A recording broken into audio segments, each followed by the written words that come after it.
Армяне в истории Республики Коми. Книгу с таким названием презентовали в Доме дружбы народов.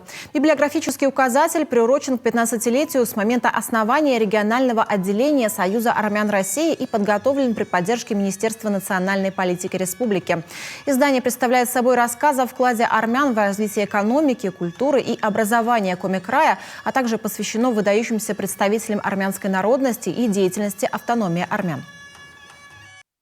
Это не только важно для регионального отделения Союза армян России, я считаю, что это очень важно в целом для Республики Коми. Почему? Потому что каждая национальность, каждый народ, проживающий в нашей республике, имеет свою историю.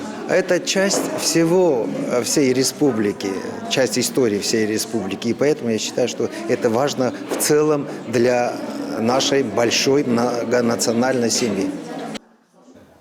Работа над изданием «Армяне в истории Республики Коми» заняла 9 месяцев. На сегодняшний день напечатано 100 экземпляров, представлено более 900 имен и около 100 фотографий.